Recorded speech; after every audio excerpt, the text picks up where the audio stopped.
Audiolibros en 15 minutos. Suscríbete al canal y explora un nuevo libro cada día. Capítulo 1. Comenzamos nuestra historia no hace mucho tiempo, sino en un mundo gobernado por reglas muy diferentes. Trevor Noah nació en Johannesburgo en 1984. En ese momento, Sudáfrica seguía bajo el apartheid, un sistema rígido e intrincado de opresión racial y segregación. La madre de Trevor, Patricia, era negra, una mujer sosa de Soweto. Su padre, Robert, era un hombre blanco suizo-alemán. Según la ley del apartheid, las relaciones interraciales eran ilegales, por lo que Trevor nació literalmente como un crimen. Tampoco era que tener una aventura interracial durante el apartheid fuera una fechoría menor. No, el gobierno hizo cualquier cosa excepto hacer la vista gorda ante esos crímenes. Escuadrones policiales enteros se dedicaban al único propósito de mirar por las ventanas y arrestar o golpear a las parejas interraciales que encontraran. La pena oficial era de 5 años de prisión. Si lo piensas bien, esa ley era fundamental para un sistema racista como el apartheid. Después de todo, si se produjeran relaciones sexuales entre personas blancas y negras, comprometerían la idea racista de que no es natural que las razas se quieran mezclar. En pocas palabras, socavaría el racismo institucionalizado y, por lo tanto, se lo consideró uno de los peores crímenes que se podían cometer durante el apartheid. Pero esto no impidió que una mujer testaruda como Patricia Nombuyiselo no creara la vida que quería. Patricia y Robert se conocieron cuando vivían al final del pasillo en un complejo de apartamentos en Johannesburgo. Ella tenía 24 años y él 46, y ambos frecuentaban la vida nocturna clandestina de Johannesburgo para una multitud integrada. Era una escena animada y creciente, en la que simplemente bailar con una persona de otra raza era un acto de resistencia política. A veces la policía suspendía los eventos, a veces no. Los asistentes nunca podían estar seguros de si iban a pasar la noche en la pista de baile o en una celda de la cárcel. Siempre fue una apuesta. Robert había emigrado a Sudáfrica a finales de la década de 1970. Era tranquilo y retraído, y nunca entendió el racismo del país. De hecho, más tarde abrió uno de los primeros restaurantes mestizos de Johannesburgo. Por el contrario, Patricia era ambiciosa, fogosa y decidida. Creció pobre. Cuando aún era una niña, su padre la envió a vivir con su tía en el Transkei, la patria del pueblo sosa designada por el apartheid. No la quería. En el Transkei, vivía en una sola cabaña con otros 14 parientes no deseados. A pesar de estos reveses, estaba decidida a triunfar. Estudió inglés, que era ampliamente considerado como el idioma de la movilidad ascendente. En cuanto pudo, consiguió un trabajo en una fábrica de costura local. Era difícil, apenas ganaba lo suficiente para comer. Así que decidió tomar clases de mecanografía para salir adelante. Finalmente, ganó suficiente dinero para regresar a la casa de su familia en Soweto. Soweto era un municipio en las afueras de Johannesburgo que el gobierno había destinado únicamente a personas negras. Fue construido por el régimen del apartheid como un gueto gestionado, sus 2 carreteras de entrada podían bloquearse fácilmente, lo que imposibilitaba la huida. Si el régimen lo considerara necesario, la población podría ser acorralada y bombardeada desde el aire. Más tarde, Trevor se dio cuenta de que si el municipio era un objetivo, la casa de su familia era esencialmente el blanco. Cuando tenía 22 años, Patricia fue contratada como secretaria corporativa en Johannesburgo. Hasta principios de la década de 1980, todos los trabajos de oficina estaban, por ley, reservados para personas blancas. Sin embargo, la oposición internacional al apartheid estaba ejerciendo una presión cada vez mayor sobre el gobierno para que aboliera esas leyes. Por eso, para apaciguar a sus críticos, el gobierno inició algunas reformas menores. Una de esas reformas fue permitir que los negros trabajaran en oficinas de bajo nivel. Aunque estaba contenta de tener el trabajo, Patricia estaba cansada de viajar a Johannesburgo desde Soweto. Estaba harta de vivir con su familia, con la que tenía una relación complicada. Decidió mudarse a la propia ciudad de Johannesburgo. ¿El único problema? Era ilegal que los negros vivieran en cualquier lugar de Johannesburgo, excepto en Soweto. Patricia no era el tipo de persona a la que le preocupaban las leyes arbitrarias. Primero, se escondió y durmió en baños públicos. Varias veces la atraparon sin una libreta, documentos de identidad que todos los sudafricanos negros mayores de 16 años debían llevar consigo en las zonas blancas. La multa era de 50 rands, casi la mitad de su salario mensual. Al entablar amistad con prostitutas locales, aprendió a moverse por Johannesburgo. Le enseñaron a esquivar sin problemas a la policía vistiendo un uniforme de limpiadora, y a conseguir un piso secreto en la ciudad. Fue en este complejo de apartamentos donde conoció a Robert, que vivía al final del pasillo. Disfrutaba de su compañía y se sentía cómoda con él. Salían a bailar juntos y se quedaban despiertos toda la noche hablando. A pesar de que solo eran amigos y no tenían una relación romántica, Patricia decidió tener un hijo con Robert. Más adelante, le dijo a Trevor que quería tener un hijo solo para ella. Quería vivir la vida en sus propios términos.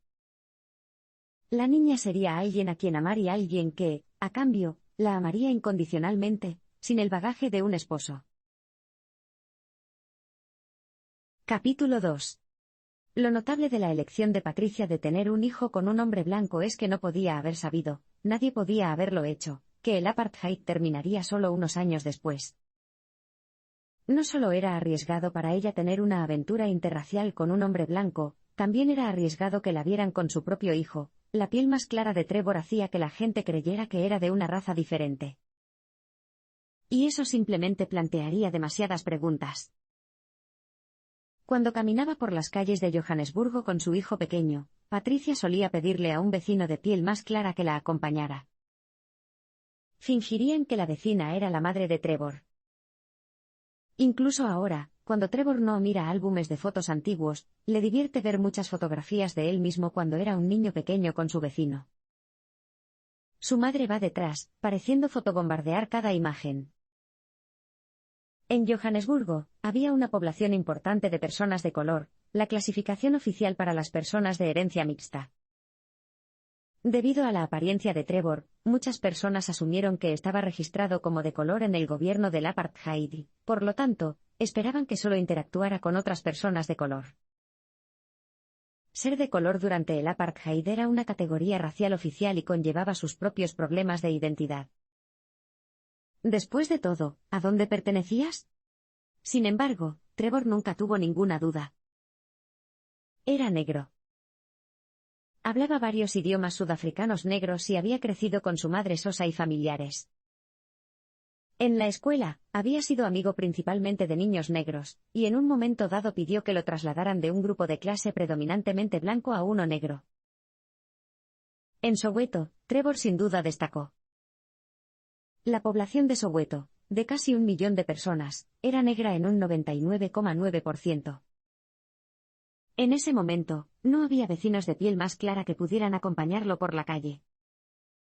Incluso lo usaron como punto de referencia para que la gente diera instrucciones. ¿Ves esa casa de la esquina?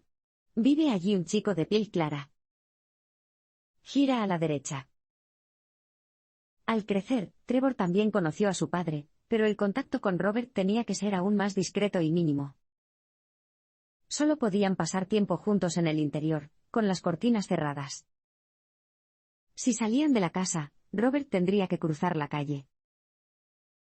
En un momento dado, cuando Trevor era un niño pequeño, los tres intentaron visitar un parque juntos en Johannesburgo. Robert intentó mantener una distancia segura, pero Trevor siguió intentando alcanzarlo, gritando papá. Papi. Papi. Cuando Robert se escapó, asustado, Trevor corrió detrás de él, pensando que era solo un juego. A medida que Trevor crecía, el andar a hurtadillas que requería el apartheid afectó su relación con su padre. Poco a poco perdió el contacto con Robert y no lo vio durante 11 años. Se volvieron a encontrar cuando Trevor comenzó a tener éxito como comediante a mediados de los 20. No es que Robert no estuviera interesado en su hijo. De hecho, Trevor descubrió que su padre había estado pegando meticulosamente recortes de periódicos sobre la carrera de Trevor en un gran álbum de recortes. Robert y él continuaron justo donde lo habían dejado, viendo la Fórmula 1 juntos. Robert comenzó a cocinar para su hijo las mismas comidas que Trevor había amado de niño, como el rosti, un plato suizo de patatas fritas. Robert era, por naturaleza, un hombre taciturno, lo que solo hizo que Trevor tuviera más ganas de conocerlo mejor. Muchos de los días que Robert y Trevor pasaron juntos transcurrieron en silencio, pero de vez en cuando Robert dejaba caer un detalle sobre su vida. Trevor comparó conocer a su padre con ver una serie de televisión. Recibiría un poco de información en un episodio, pero tendría que esperar una semana hasta que pudiera averiguar más. Capítulo 3. Gran parte de los primeros años de vida de Trevor estuvieron marcados por la pobreza. Fue criado por una madre soltera, en un estado que oprimía activamente a los negros. Había poca comida, a menudo, tenían que comer orugas para sobrevivir. Durante las vacaciones escolares, Trevor se quedó en la casa de 2 habitaciones de su abuela.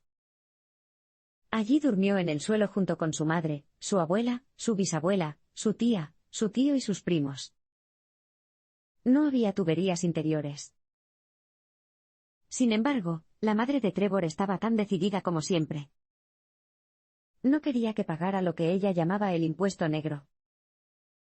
Con esto, se refería al dinero que los negros pobres gastaban intentando compensar la pobreza de sus padres, un proceso que había estado en curso durante generaciones. Para salir de este ciclo, hizo todo lo que pudo para educar a Trevor. Gastó sus escasos ingresos en libros de instrucciones, volúmenes de enciclopedias y la Biblia. Ella lo interrogó sobre lo que leía, inició debates con él y lo llevó a excursiones de un día por la ciudad. Todo se hizo para que Trevor pensara en la vida más allá de sus circunstancias inmediatas. En cierto modo, todo este cuidado y esfuerzo se desperdiciaron en Trevor. Demostró ser un auténtico bribón. Era un bromista hiperactivo, estaba enamorado de los cuchillos y tenía tendencias pirománicas. Destruyó instrumentos, respondió a los maestros y robó caramelos. Una de las travesuras más traviesas de Trevor ocurrió a la tierna edad de 7 años. En ese momento, Patricia había estado saliendo con un hombre de Songhai llamado Abel durante aproximadamente un año, un hombre con el que eventualmente se casaría. Abel era un mecánico que vivía en el garaje de la casa de una familia blanca en los suburbios de Johannesburgo. Patricia lo visitaba, a menudo con Trevor a cuestas.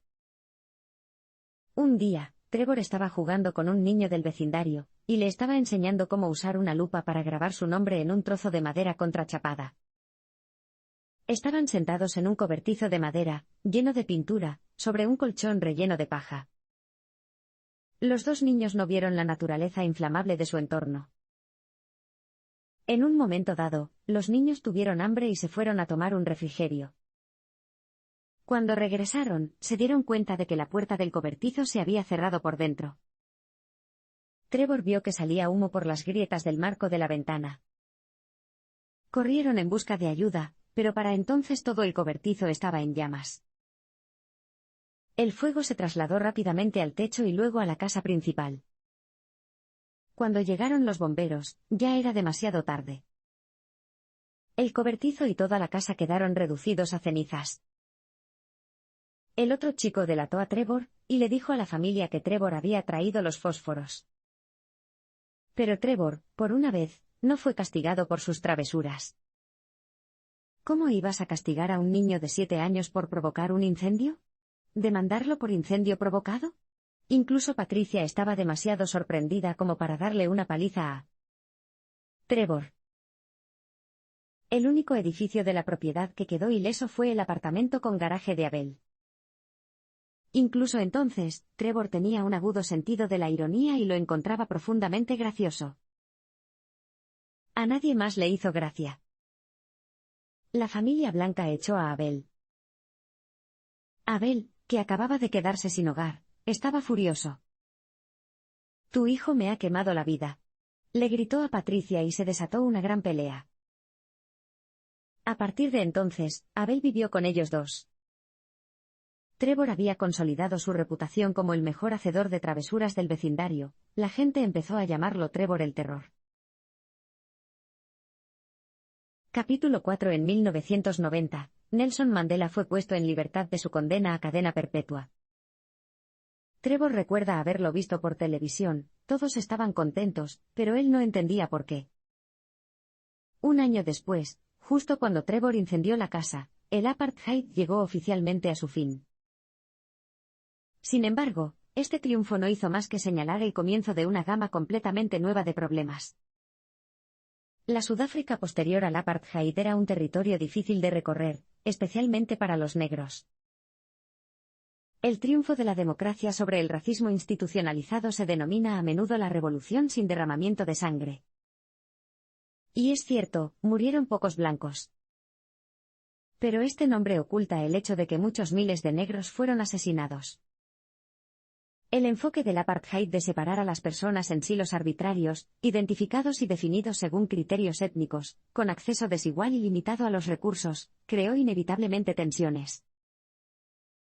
Como tal, el fin del apartheid se convirtió en una lucha por el poder entre los diferentes partidos políticos que representaban a la diversa población negra sudafricana. Algunas de las tensiones posteriores provocaron violencia dentro de estas comunidades negras.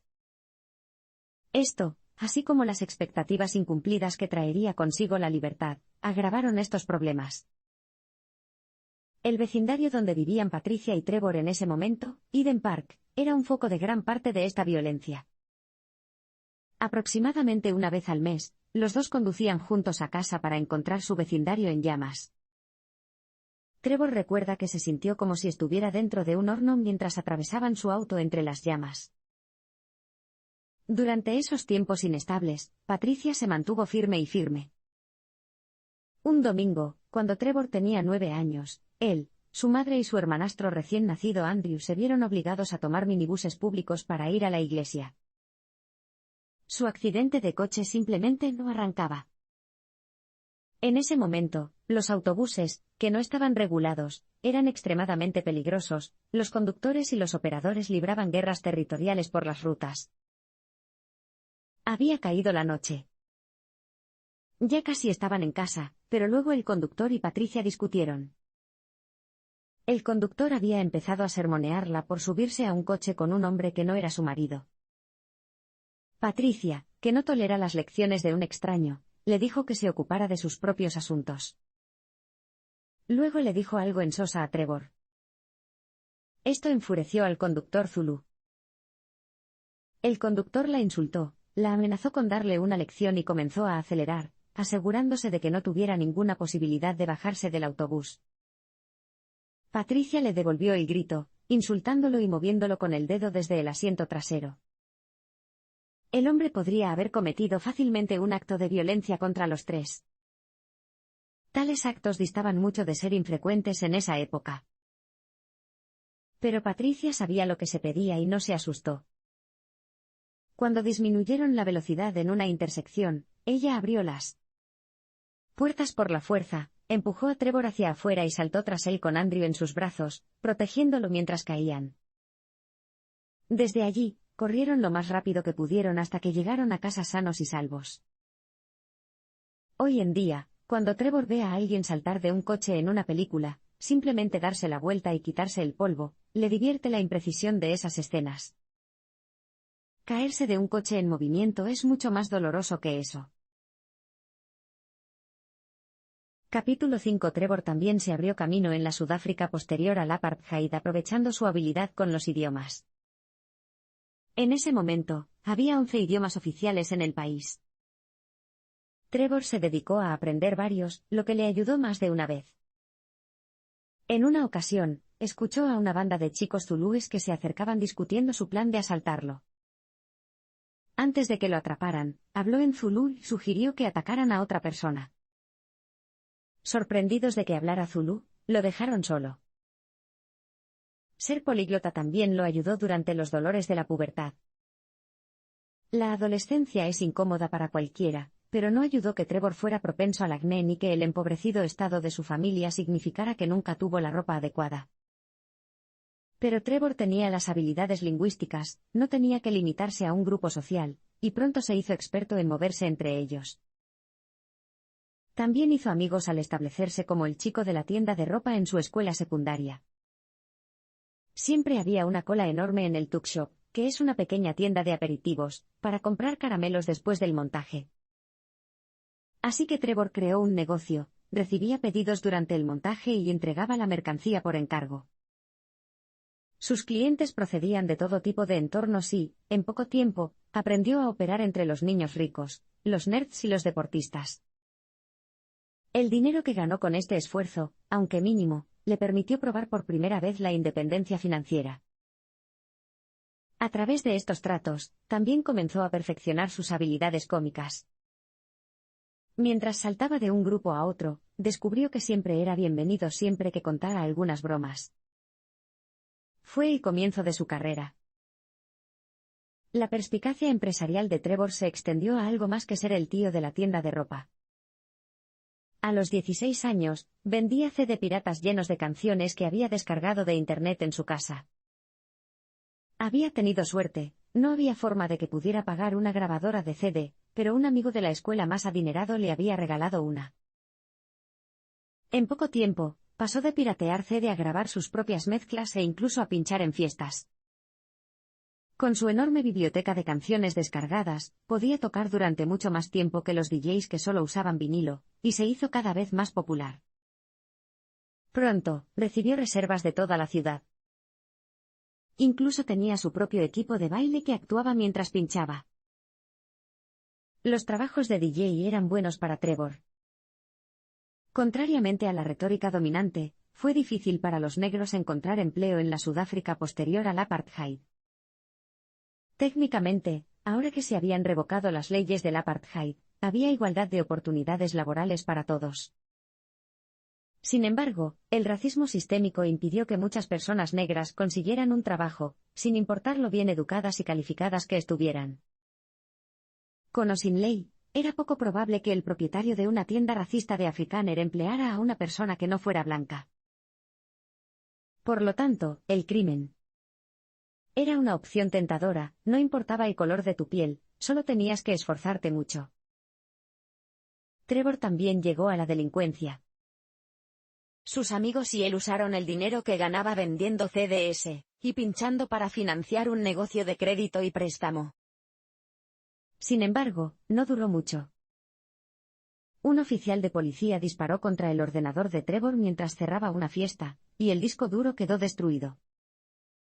Desprovisto de sus huellas, Trevor ni siquiera podía pinchar. Capítulo 6. Una gran parte de la razón por la que conocemos a Trevor Noah hoy es porque logró evitar caer en un ciclo de crimen y castigo. Su carrera despegó rápidamente cuando tenía poco más de 20 años, pero aún así había problemas en casa, y su familia seguía viviendo en la pobreza. Abel y Patricia estuvieron casados durante varios años y tuvieron 2 hijos juntos, pero la relación pronto se volvió abusiva. Aunque encantador, Abel también era un alcohólico que podía ponerse violento cuando estaba borracho. Abel era un mecánico brillante pero un pésimo hombre de negocios. De alguna manera, no importaba cuánto trabajara, y tenía un flujo constante de clientes leales, no podían saldar sus deudas. Sus frecuentes episodios de bebida no ayudaban. Patricia, siempre práctica, decidió intervenir. Dejó su trabajo corporativo y comenzó a dirigir la parte comercial del taller de automóviles. Gracias a sus habilidades para administrar las cuentas, hacer los horarios y equilibrar las cuentas, la tienda de Abel comenzó a funcionar notablemente bien. La gente empezó a comentar que la tienda estaba funcionando espléndidamente desde que su esposa se hizo cargo. Estos comentarios hirieron el orgullo de Abel y lo enfurecieron.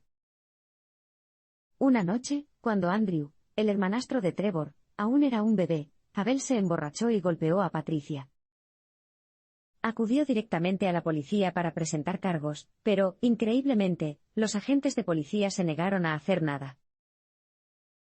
Patricia se encontró atrapada, viviendo con el miedo constante de que Abel pudiera matarla a ella y a sus hijos si intentaba escapar. Trevor simplemente no podía soportar todo este dolor.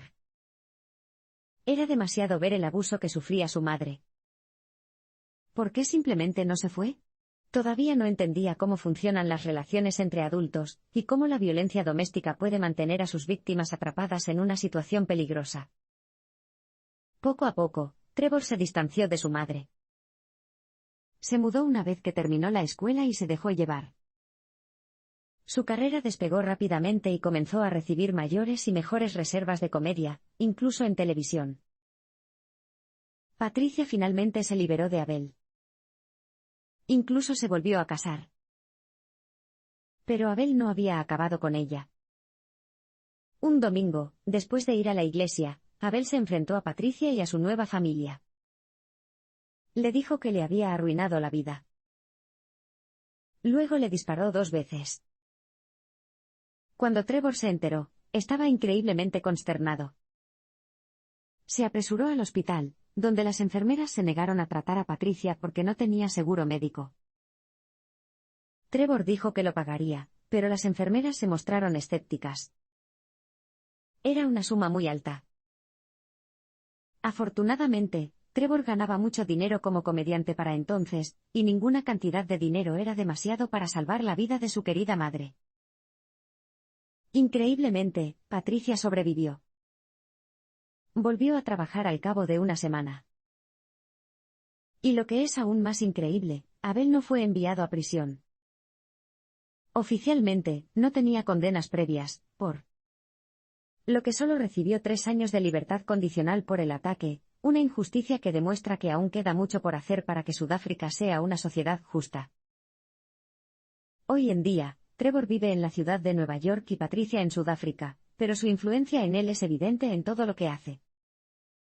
Creó un especial de comedia en su honor y le dedicó su libro, en el que escribió: "Gracias por convertirme en un hombre".